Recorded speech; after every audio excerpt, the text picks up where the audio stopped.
There we go. Good morning, everyone. My name is George Boswick. I am co-chair of the EDIS Arts Committee with Don Skoog, who will be with us momentarily.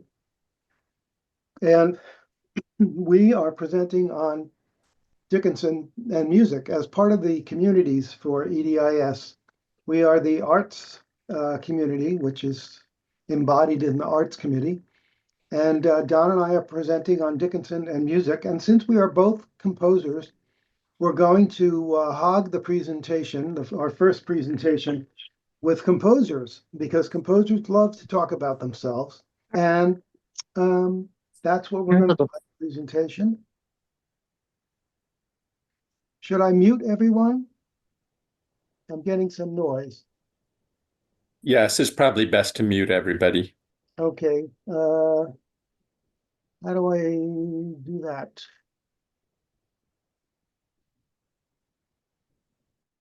Let me see. George, I've just done that for you. Everyone's muted now. Okay. Very good. I've turned off my video and I'll share my PowerPoint presentation.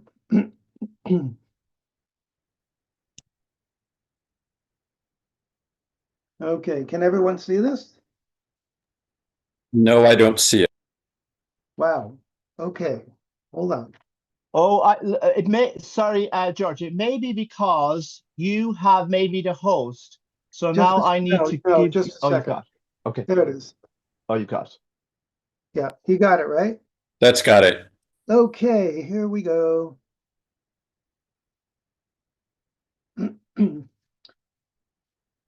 Okay, our presentation today will focus on musical settings of Emily Dickinson. Much of my introductory remarks here are taken from an earlier presentation, Emily Dickinson and the Composer, which I presented at the EDIS International Conference in Asilomar, California in 2019, and also from my book, Emily Dickinson's Music Book and the Musical Life of an American Poet, which was published by the University of Massachusetts Press in 2022. Emily Dickinson's poetry has long been acknowledged to have a musicality of expression, and hundreds of composers have found her poems to be a rich source for musical inspiration. In his 1992 book, Musicians Wrestle Everywhere, Emily Dickinson and Music, Carlton Lowenberg lists over 1,600 published and unpublished settings of Emily Dickinson's verse. By now, that number is close to doubling.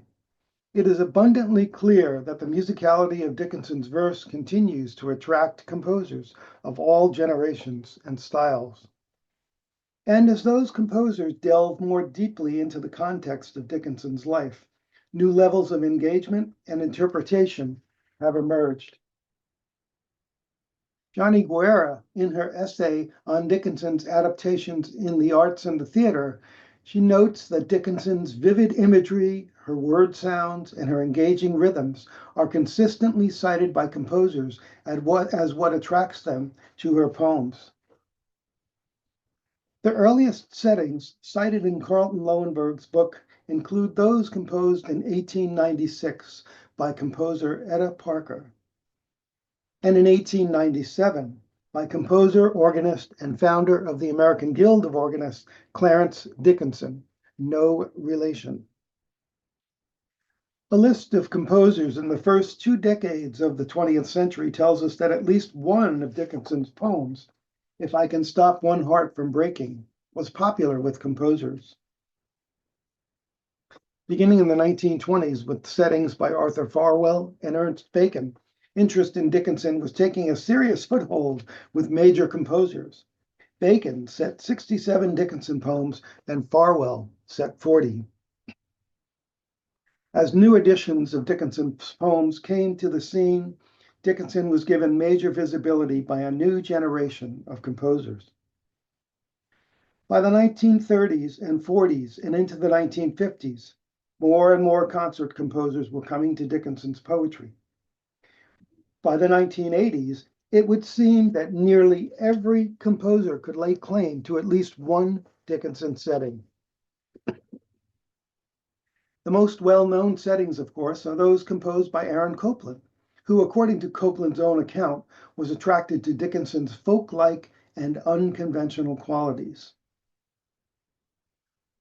Unlike Copland and those before him, later composers had the distinct advantage of the modern variorum editions of Johnson and Franklin, and most recently, Christiane Miller's Emily Dickinson's poems as she preserved them from 2016. These editions attempted to elucidate Dickinson's poetic conceptions and transmit everything, including the dissonant musicality of the dashes that so confounded Dickinson's early editors, yet are such a familiar facet of her distinctive style. Of this younger generation of composers to set Dickinson, Greg Caller's music stands out. His multi-genre approach shows the wide range of response to Dickinson's musicality and adaptability. Here is a recording of his setting of Dickinson's poem, Wild Nights.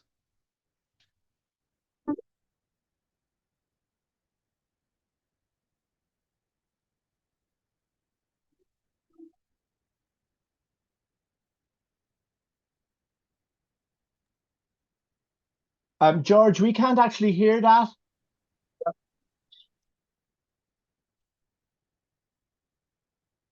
Is it too loud? No, We well, can't hear it all. I can't hear it. Yeah, You can't hear it at all. no. Okay. Hold on.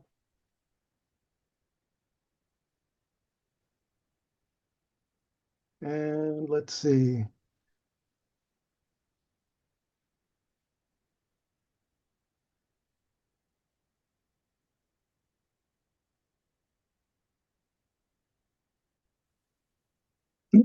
Okay, here we go.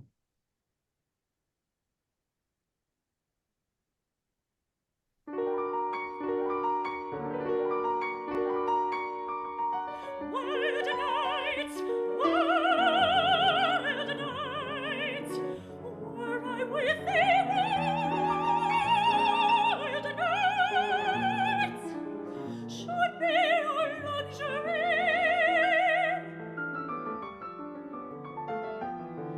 Few the winds to a heart impart, done with a compass, done with a chart,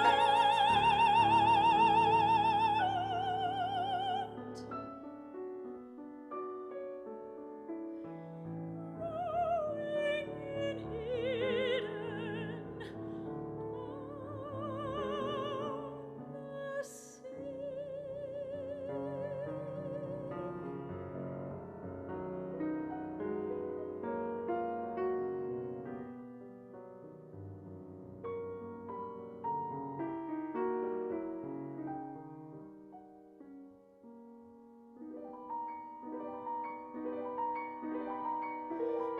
Might I but more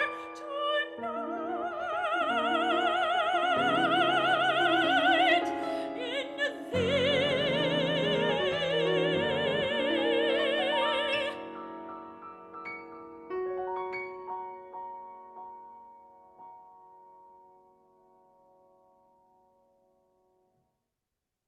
Is that loud enough?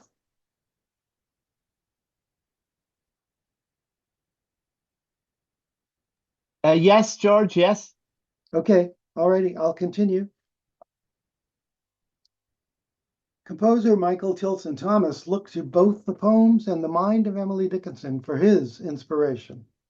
In his notes to this 2018 recording, Thomas writes, I wanted to focus on more of Dickinson's ironic quality, her social criticism, and also on the sense of appreciation for just being alive, which is so much a part of her work.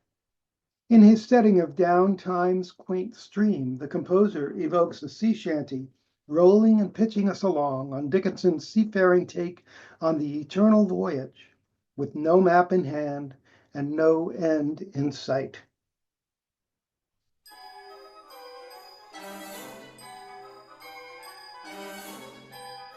Down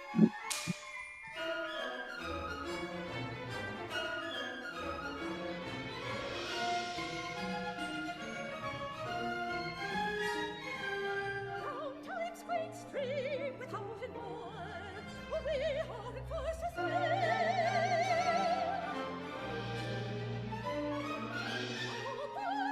secret, a perchance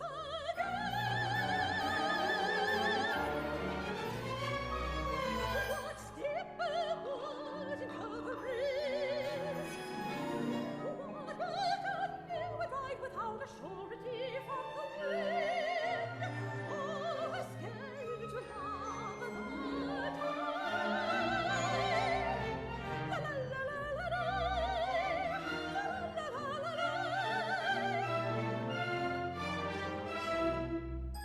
Yo-ho-ho! That's a very nice recording, and I'll toot my horn and say that I was asked to write the liner notes for this recording, and it was a lot of fun. Composer Leon Kirshner's initial connections to Dickinson are more serendipitous. The Kirshner papers at the New York Public Library contain his correspondence with the literary scholar and Herman Melville specialist J. Leda. In 1952, Leda was looking to interest Kirshner in his treatment of Melville's Bartleby the Scrivener as a possible libretto for an opera. Kirshner turned him down. Leda tried to pursue it further, but to no avail. It's a good thing that Kirshner rebuffed him, because it would take nearly a decade for J. Leda to compile his monumental 2-volume The Years and Hours of Emily Dickinson. In the hands of some composers, Dickinson's verse proves to be very malleable, as demonstrated in Leon Kirshner's 1982 song cycle, The Twilight Stood.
Interest in setting Dickinson continues to grow.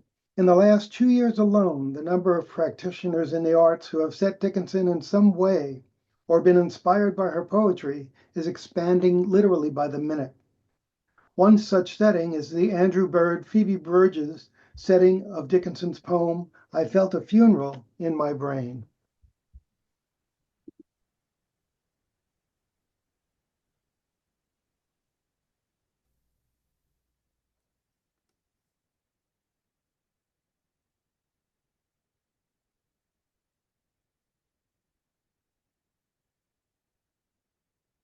Now, if Don Skoog is present, I can turn the presentation over to him.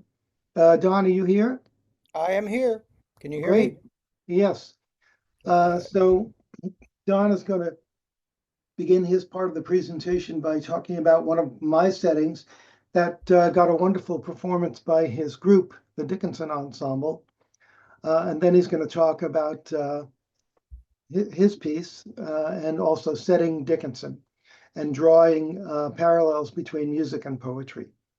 My piece, These Are the Days, is part of a larger song cycle of Dickinson and other poets such as Isabella Gardner and Wallace Stevens that was written in 1982. And during that time, I was still studying music. I was studying with a woman by the name of Barbara Kolb, who's actually pretty well known. And the thing at the time was to set for a variety of instruments, use a marimba and a flute and a bassoon and a this and a that, not just a string quartet or wind instruments or all brass. The trend was to mix it up. So that's what I did. And what I've done with this particular piece is the idea was to sort of carry things over the bar line. So there are different rhythms going on at the same time, but also supporting the voice, which kind of floats above everything else. So I'll turn it over to Don, and he will perform These Are the Days. Okay, I shared. Let me know if you cannot hear this. If you can, if I don't hear anything, I'll assume we're good. It's good.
Okay.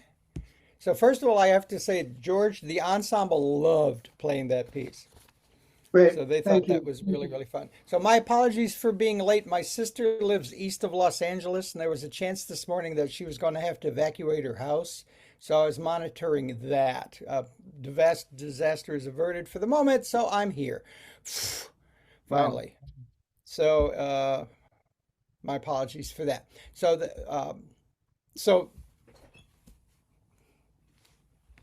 so to make the connection between what George is talking about and what I'm going to talk about,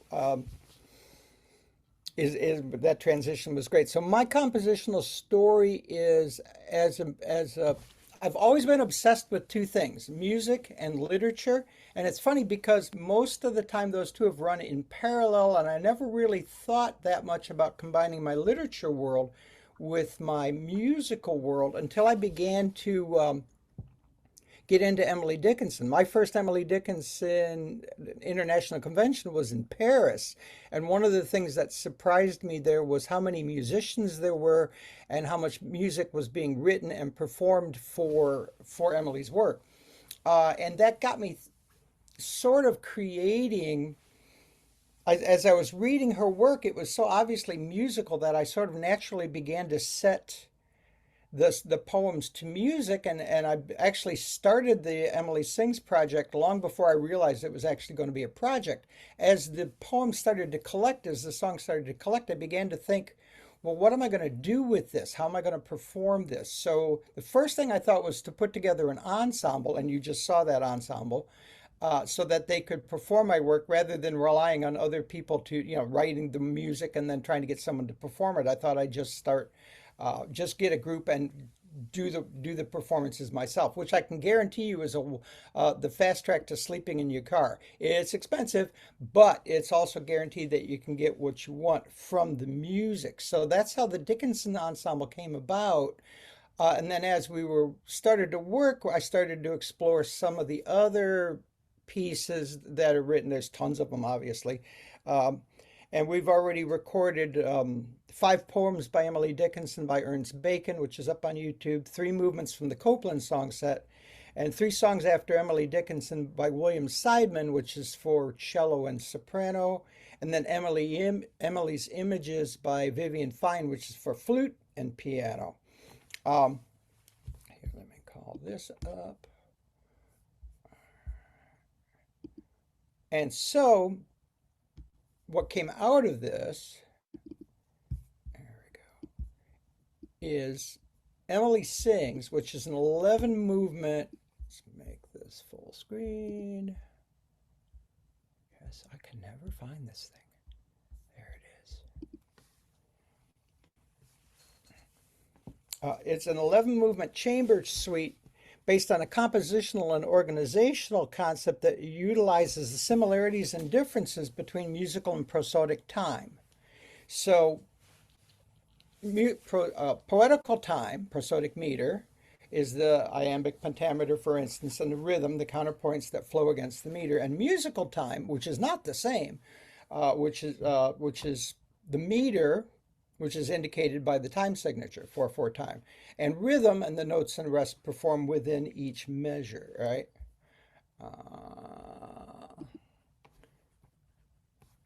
And then also poetical forms. So you have poetical forms, sonnet, limerick, and then you have musical forms, sonata, fugue, passacaglia, etc. And then some that actually apply to both. So 2 things I tried to consider were how to compose music that is appropriate to her verses.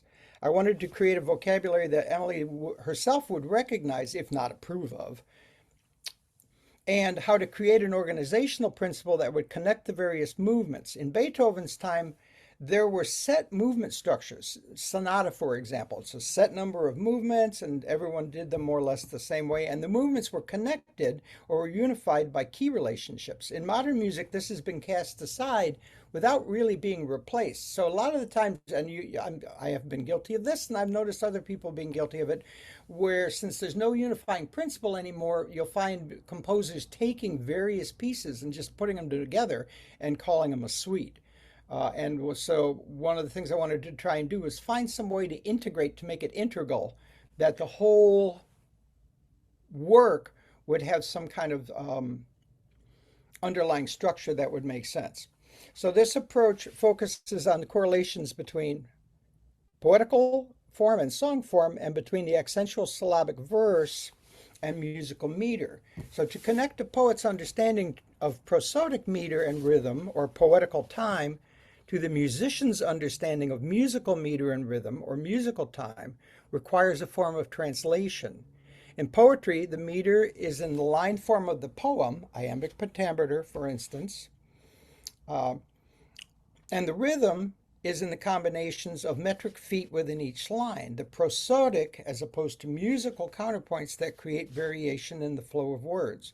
In music, the meter is the underlying recurring pattern of beats that define each measure, notated by the time signature, as I said, and the rhythm is how those beats are divided. While the number of notes in a measure can change, the number of underlying beats does not. And it is also worth noting that in music, meter changes are much more common than they are in traditional poetry. The similarity between the two is clear, but in practice, the two systems offer differing opportunities. So the challenge became how to correlate form, meter, and phrasing. And the key is in the prosodic notation, the accentual syllabic verse, the iams and trochees we've seen since English class in high school, and in the recognition of the differences and similarities between the poetic and musical forms.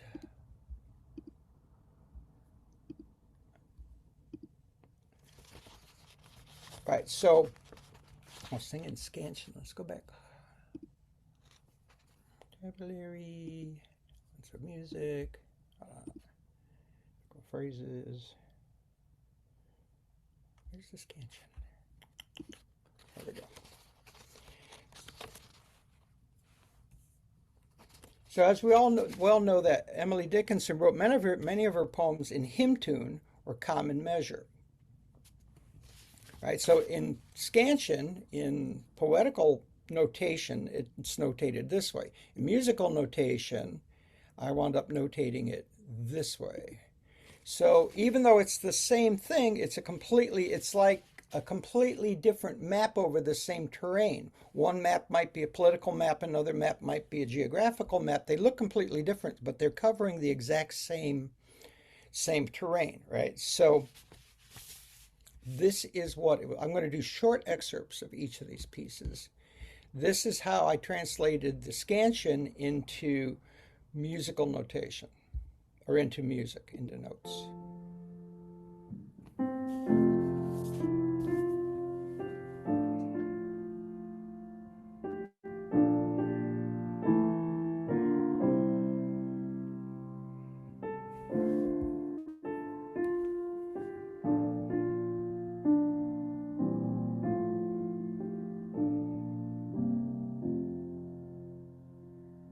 I sing to use the waiting, my bonnet but to die, and shut the door unto my house.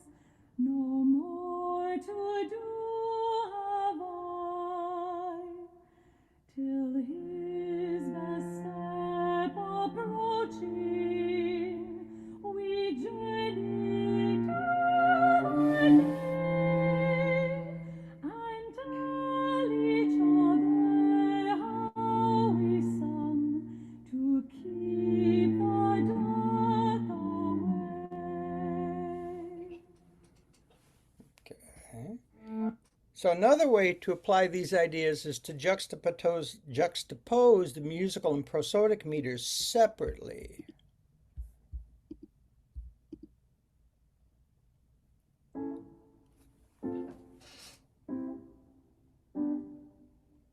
This one's short, so I'm going to let it run all the way through. A thought went up my mind today that I have had before, but did not finish some way back. I could not fix the year.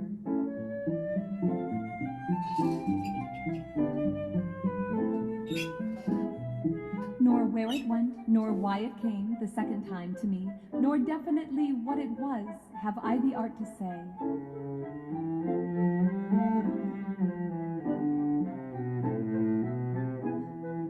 But But somewhere in my soul I know I've met the thing before. It just reminded me 'twas all, and came my way no more.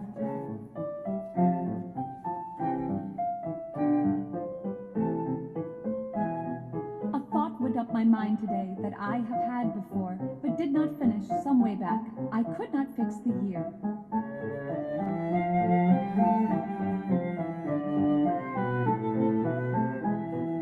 Nor where it went, nor why it came the second time to me, nor definitely what it was, have I the art to say.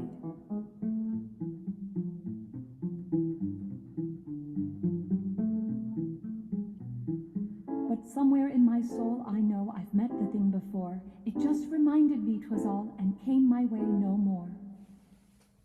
Okay. And this last one of these is what I think of as polyphonic verse. The idea is to focus on the meter by removing the melody completely from the piece, and then juxtaposing each one of the, and this is again in common time hymn form, by juxtaposing them in different relations. Unless for every bird will point at thee. Unless thou knowest for every bird will point at thee. Touch lightly nature's sweet guitar. Unless thou knowest the tune. Or every bird will point at thee. Nature's sweet guitar. Unless thou knowest the tune. Or every bird will point at thee. Because of Unless bars thou too knowest the soon. tune. Touch lightly nature's Or sweet every guitar. bird will point at thee. Because of Touch bars lightly too soon. nature's sweet guitar. Unless thou knowest the Touch tune. lightly nature's sweet guitar. Or every bird will point at thee. Touch lightly nature's Because sweet of guitar. bars too soon. Touch lightly nature's sweet guitar. Unless thou knowest the tune. Or every bird will point at thee. Because of bard too soon.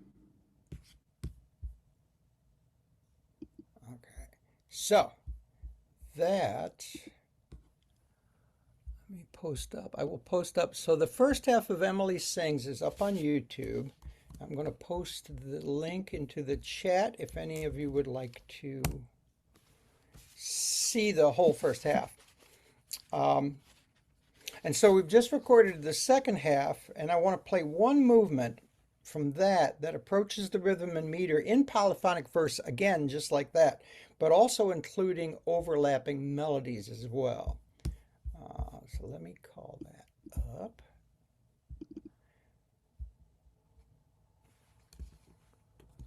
There we go. Oh, not yet.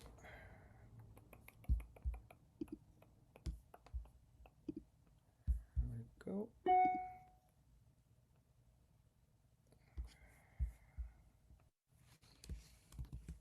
Can everybody see and hear all of this?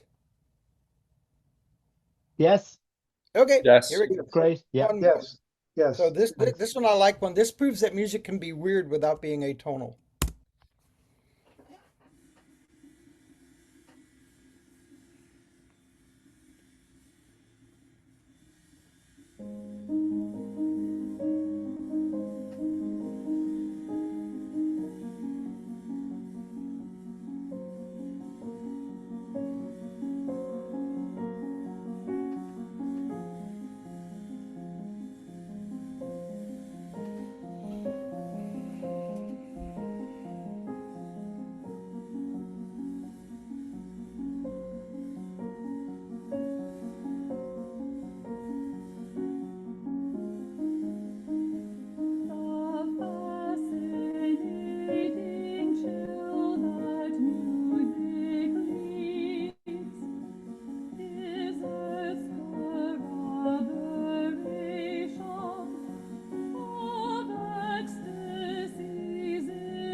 That's So I beautiful. think that, Tony. thank Beautiful. you. Thank you. I think, and my thing, I feel that by creating structures like this and using some kind of form, some kind of requirement to correlate between them actually doesn't limit the opportunities. It actually creates new ones.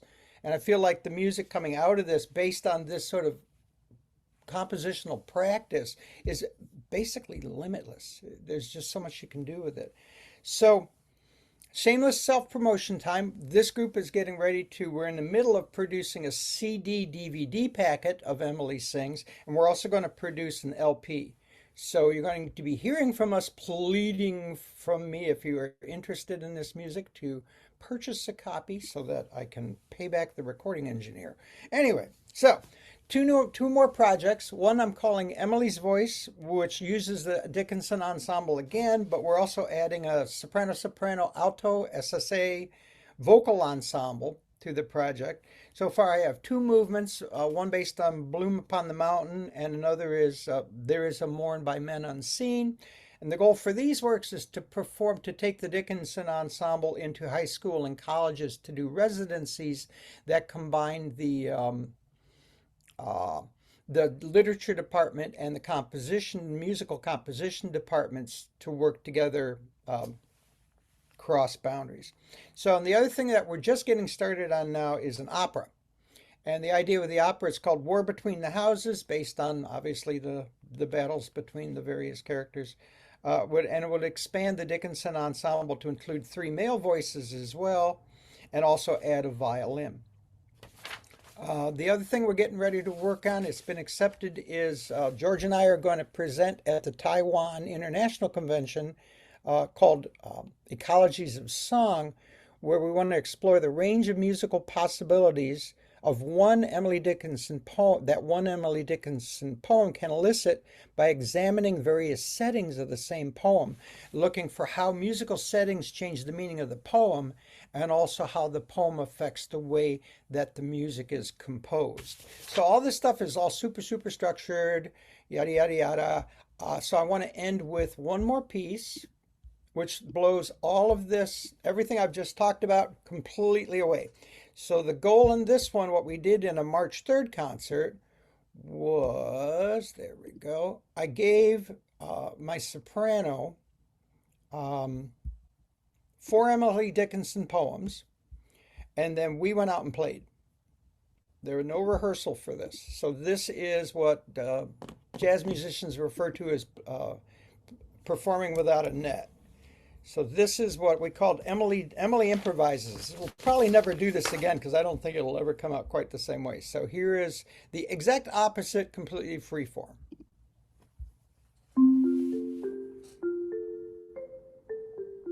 When I have seen the sun emerge from his amazing house and leave a day at every door, a deed in every place.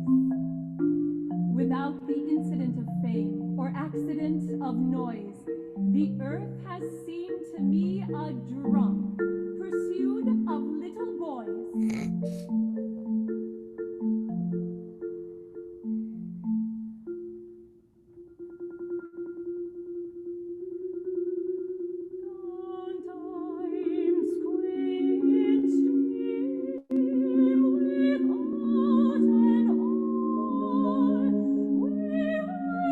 Forced to sing apart a sick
the soprano is Jennifer Haworth, and she has a scary sense of pitch. That literally was the first time we ever performed it. And probably the last, although we might try it a different way. The other thing to also want to mention about Emily Sings is there's one movement in Arabic and one movement in Spanish, because we've been doing so much with translation at EDIS lately. So that's part of it as well. Oh, there we go. Cool. Okay, so that is the end of my presentation. Where do we want to go from here, George? Well, let's open the floor to questions. Who's got questions? You know how to raise your hand. You go to the reactions button, and then once you click on the reactions button, there's a something that says raise hand. Yes, Ryan. Ryan, are you there? Yes, I'm here. Thank you. So this is, I guess, a really basic question that's been at the periphery of both of your presentations. And thank you for both presentations. I found this really fascinating. And I loved hearing the music as well. I'm thinking about how Dickinson's reception in terms of critical methodologies has spanned so many different critical methodologies, and so many different theoretical approaches have been taken to Dickinson's work over so many decades. I'm thinking about how so many poets of so many different poetic idioms have shown interest in Dickinson and have been influenced and shaped in certain ways by Dickinson. And then I'm thinking about just the range of ways that, like, Don's the suite of pieces that you were playing for us, the range of ways that you just in that suite absorbed Dickinson. And then I'm thinking about, George, how you presented a list of a range of composers of really quite a startling scope of idioms as well. And also, of course, one could look at like sort of pop and folk idioms, but then you also put up there someone like Elliott Carter, who I associate as being quite dissonant and pretty far out there. And so I guess what I'm kind of wondering is, if we look at this history of the compositional reception and absorption of Emily Dickinson, what accounts for that tremendous range? Because it's a parallel, it seems, to the phenomenon of criticism and theory and poets absorbing Dickinson across so many different methodologies and idioms and so forth. Like, how do you explain that from the perspective of composers? Thanks. I think the way I touched on it in my book, my recent book, was that it's the sheer musicality of her poetry that just attracts composers. Absolutely. And you mentioned Elliott Carter. Yes. I would love to play a recording of his Musicians Wrestle Everywhere. It's a choral setting, and you've got to hear it. It just blows your head off. You know, like Dickinson would say, if my head were taken off. Well, that's what he does. And I just think it's the sheer inherent musicality of Dickinson and the fact that she was a musician. Yeah. That's it. That's really it. Yeah, thank you. Sure. Anyone else chime in with a question? I don't see any hand raising going on. Eric's up. Hi. Hey, Parik. Hi, George. Yeah. So I have to admit that I don't know a lot about music, but I really enjoyed both your and Don's presentations. But I just wanted to ask you the question about the "I Felt a Funeral in My Brain" song that you played.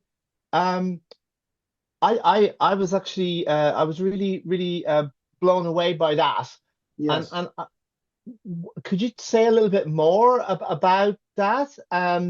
Is that something that has had more attention? As in, it felt to me like that could be a record on in the something quite popular. Like it sounded brilliant, like just for the kind of turn generation, as it were. And I just wondered a little bit about that. All I can tell you is that I found it when I was doing the arts list, and it really blew away the pop scene. Yes. And there have been so many pop and rock composers since then, even who have set Dickinson. It's really amazing. If I'll try to find a link to it in the arts list, but it's definitely there. That It, gives it, it, more of an it, explanation. as I said, I really, really enjoyed your presentations. It's just that that was the song that was closest to my kind of music, as it were. Sure. So I just thought, wow, yeah, thank you. Yeah, it would also be interesting to ask Jane what that filming uh, sequence, was all about at the museum. You know, that would also be interesting to get some thoughts about that because it really is a totally arresting setting of Dickinson. Really, it's yeah. Again, it's one of these her head comes off things. Yeah. Yep. Anyone else have a question? Thanks, Parrot.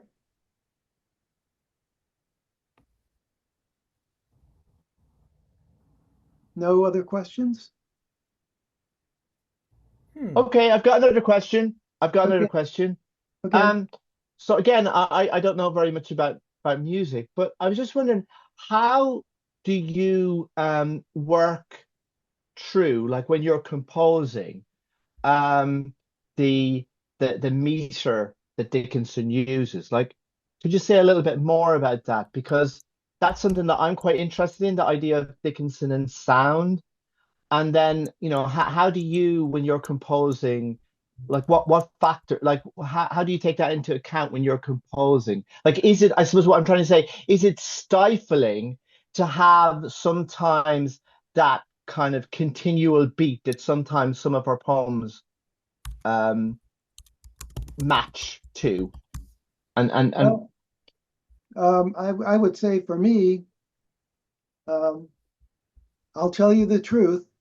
Um, the opening of my piece, "These are the days when birds come back," is a melody that I stole from Sir Arthur Bliss's string quartet. And then I just took it from there.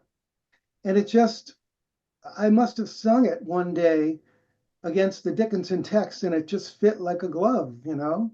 And then I decided that I was going to, like a wash underneath the melody, the other instruments were going to be singing out these tones in different rhythms so that the beat would kind of disappear and the melody above it would just float.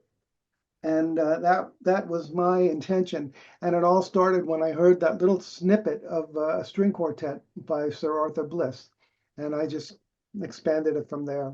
But of course, that's what composers do. They take from other places and they make something of it. George, can you unshare your screen? Yeah. It's unshared now, I think. Yeah, I think we're there. We should be there now. Some people are seeing shared, some aren't. Okay. I Uh, know. are there any other questions? Emily, is that better? The share is gone, yes. Okay. Good. Oh, Emily, So it's may I respond? May I respond to Parek's question about the sound world? Let me see if I can find my video here. There we go. Yes. Good morning. Morning. Great to see you here. I am sounding like the frog, and I'm nobody, thanks to a cold. So, an admiring bog. Okay. So Park, in my interviews with composers, talking to them about the ways in which they compose, there are lots and lots of different ways that they get there, and sort of as a basic thing is finding the sound world for the poem. And as Don pointed out, there's a difference between the meter in the poem and beats in music and rests and so forth. So you have somebody like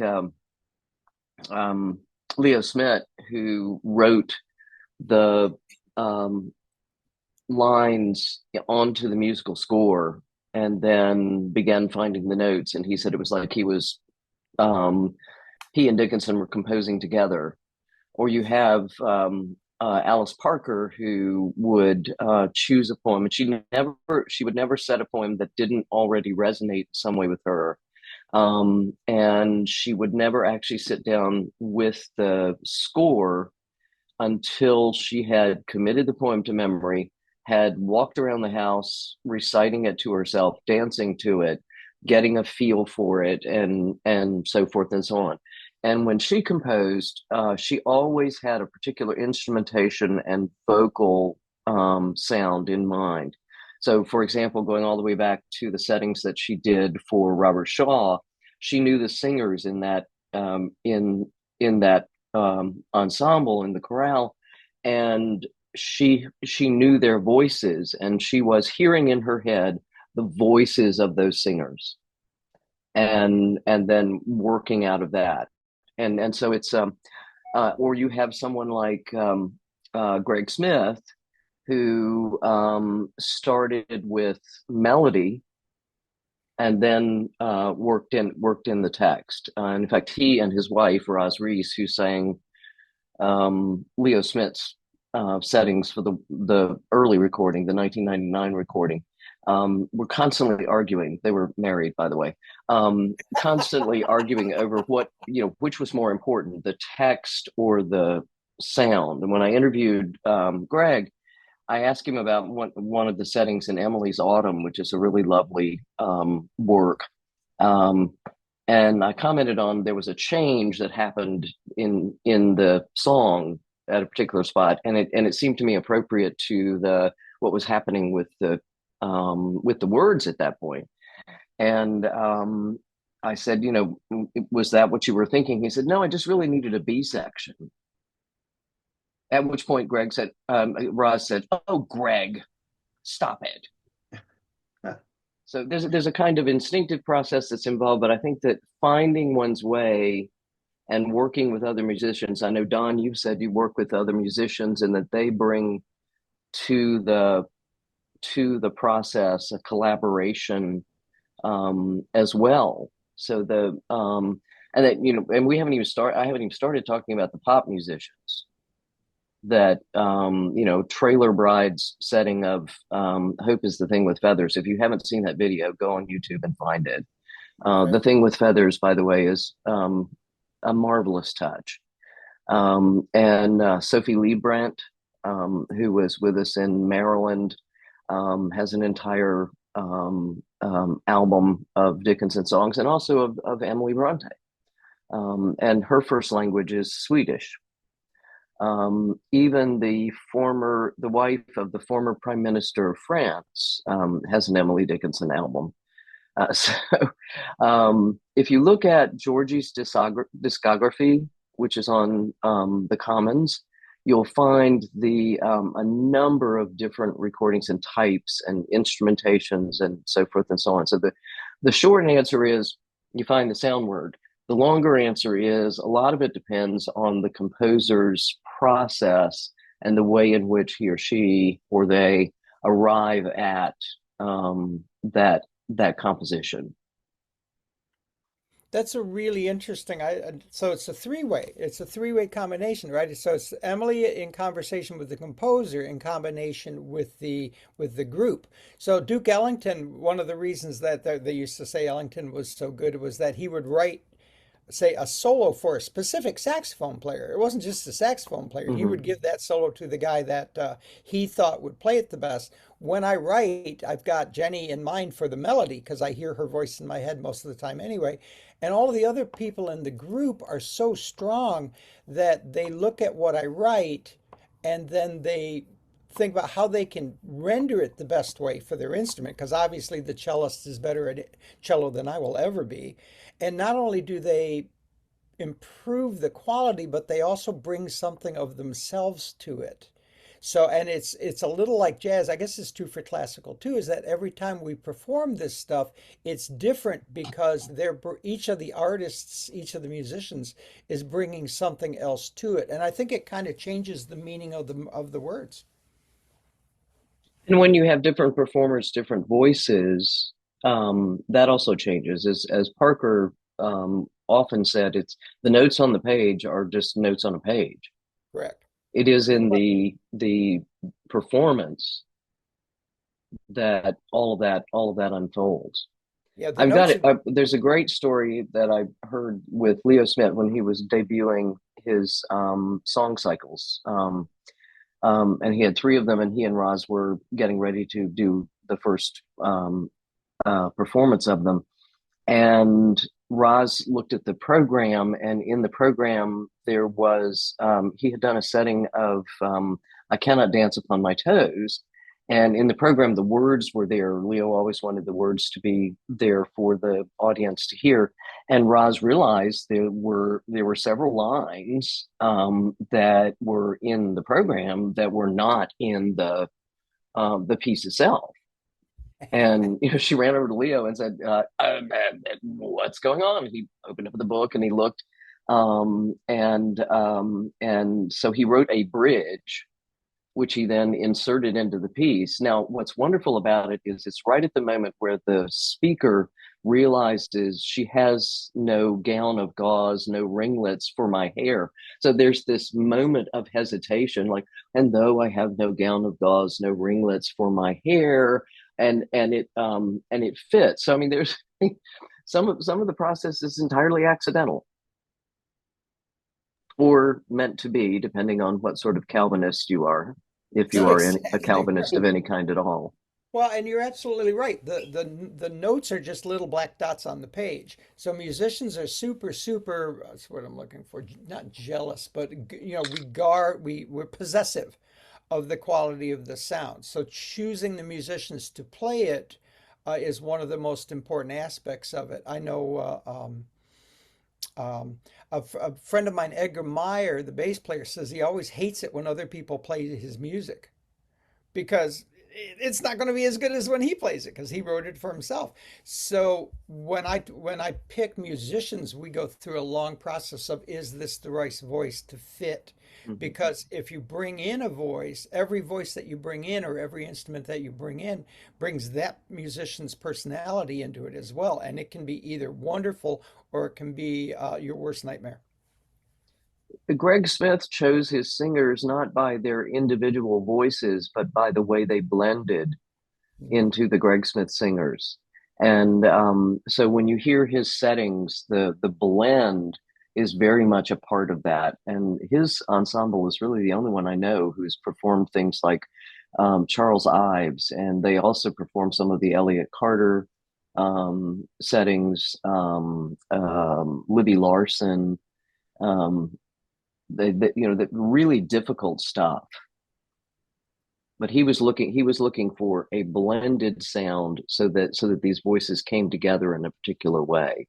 Now, of course, once that piece is published, you have relatively little control over who grabs a hold of it and massacres it in a senior recital.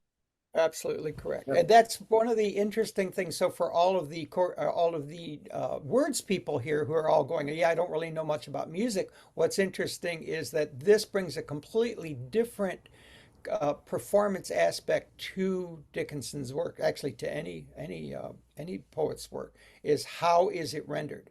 So I guess that would be true depending on, who's reading a poem too, right? But one of the things we want to work on is, so we were talking about the ecologies of Dickinson, the ecologies of music would be to take one Emily Dickinson poem, and one way to do it would be to take 5 different, say, avant-garde or atonal pieces of the same settings of the same poem, but also to take a different poem and do like a rock version and a folk version and a jazz version, all of the same poem. And what does that bring to it? And what does that expose, or what kind of meaning does that bring to the work? Greg Kaler did a program at my university, where my students had been reading Dickinson, and he did a concert, but he also did a program with my students there, and he invited them to choose a poem and the style in which it would be sung, and then improvised right there on the spot. As if it were, sung by AC/DC, as if it were a blues song, as if it were, whatever it might be. It was a fascinating thing to watch because Greg is both classically trained and a jazz performer, so that and it was really vibrant. As far as I know, he's done only one set of Dickinson songs, but he's got an opera of Frankenstein. Oh God. Right. Yeah, he's only done the one recording of Dickinson. Yeah, he's moved into a kind of a different realm. Yeah, yeah. But it's interesting what you say about Leo Smith.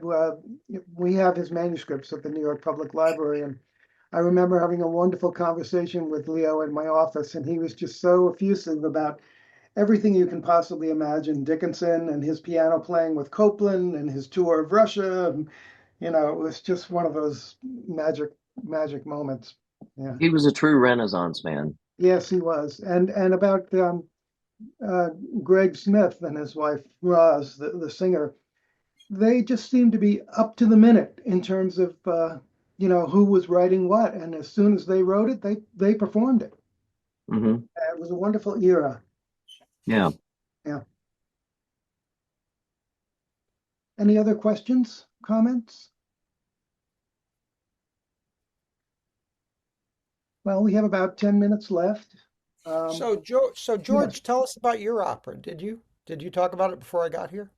No, I did not. I talked about it at the meeting in July at the arts roundtable. It's a one-act opera. It's about an hour long, and it's close to being finished. And it's about Dickinson's transformation from musician to poet.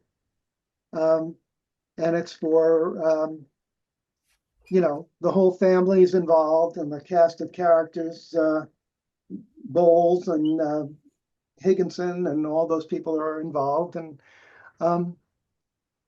it just starts out as it begins with the commencement celebration of the Dickinson house and how everything's a bustle, and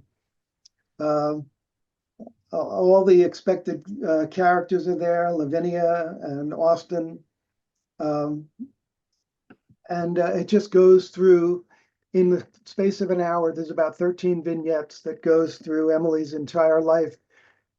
And you're watching the music pushing out the poetry so that by the end, she's become a full poet, and the music reflects that. And it seems like it's a very nice piece. Now the problem is getting it performed. How do you structure it? How do you structure the music to fit the theme of the story? How do I structure it? It's a series of about 13 vignettes. And some of them are interconnected, scenes. The scenes are interconnected, and some of them are standalone. And they basically pick certain moments in Emily's life. She's walking through the woods with her dog, and she begins to hear in the sounds of the musicality of the birds, the poet's language begins to emerge out of the sounds.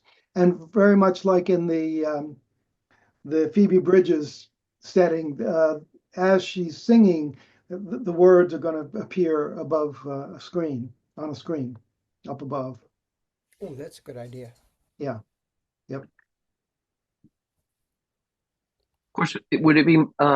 Would you characterize it as a chamber opera or as a fuller?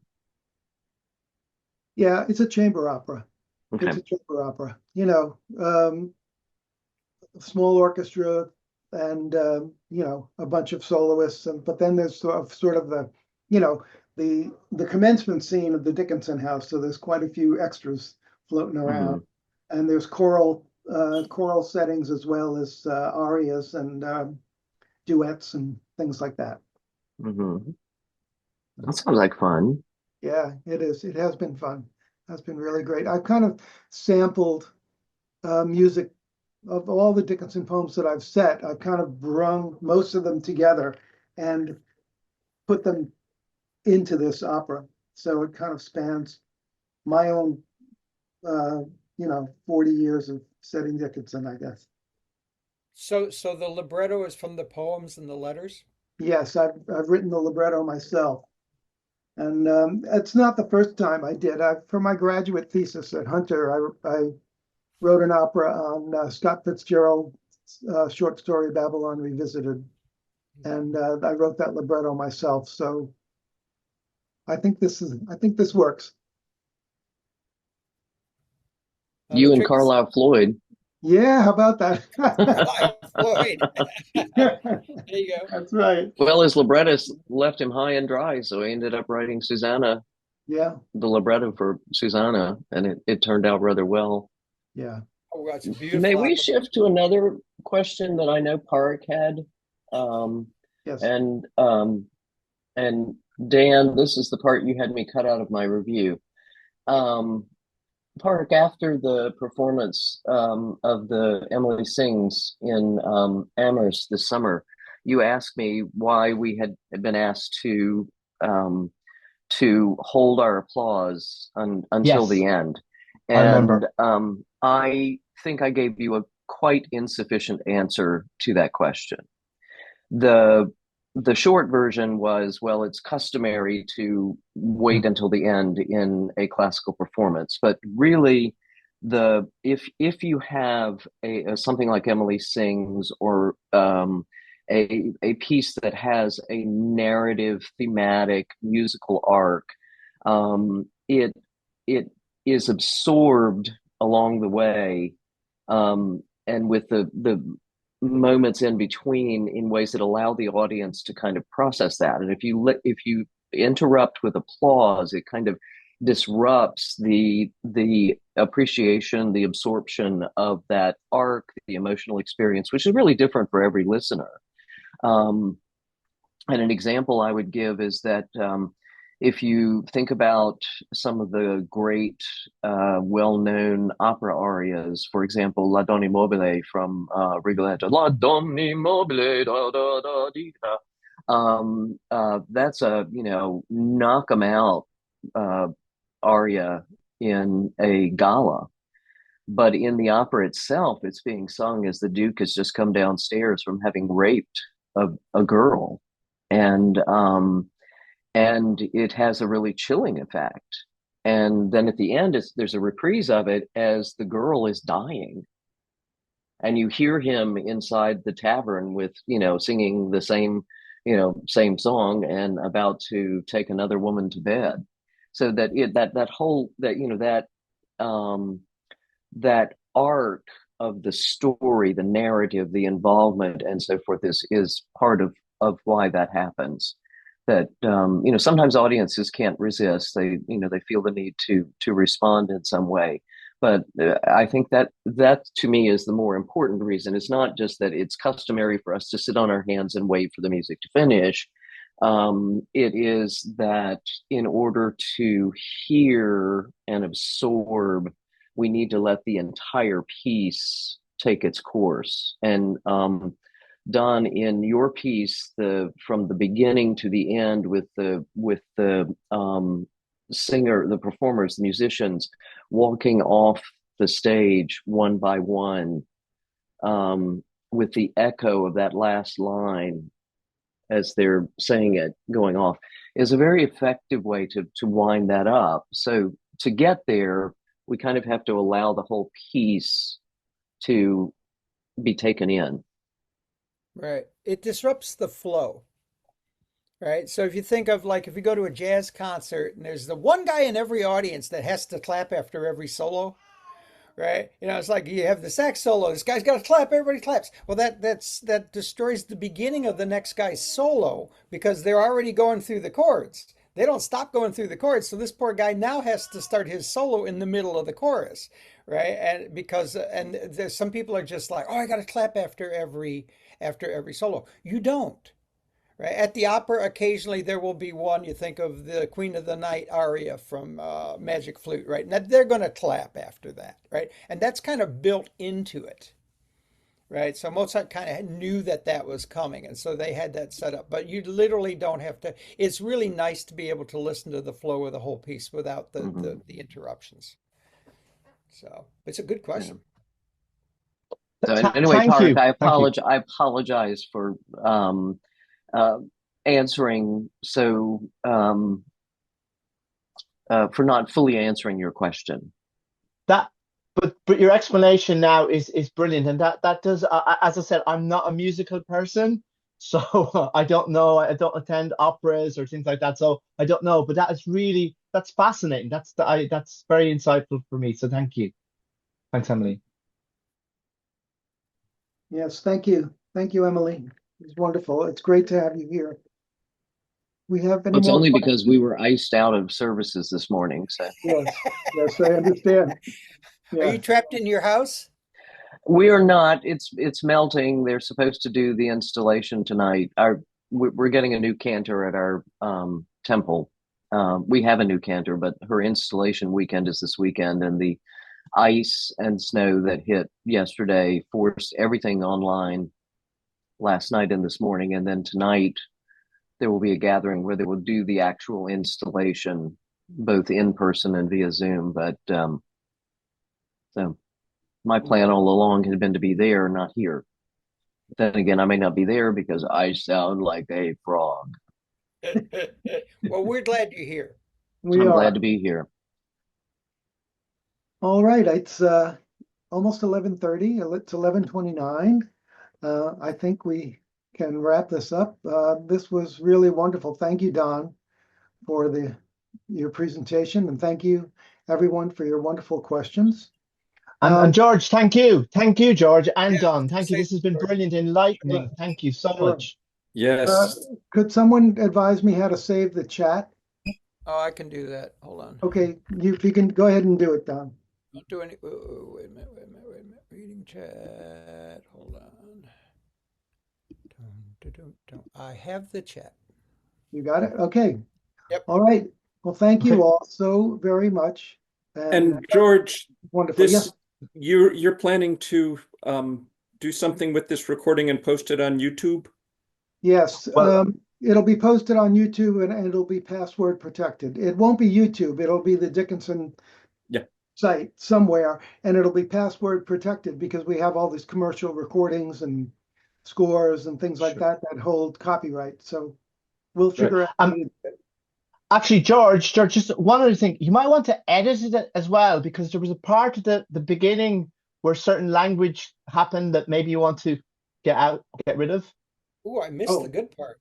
Yeah. Oh, Yeah, okay. I think somebody had not muted, and I don't know whether they were talking to an animal or another human being, but some of the language would make this maybe over 15s. Oh, I see. Okay. Well, I'll have to figure out how to do that. Maybe Don, you and I can put our heads together and we can. Oh, I can edit video. Okay. Absolutely. Super. Yeah, I have the capability for editing sound, but not video. Yeah, Okay. I can do it. All right.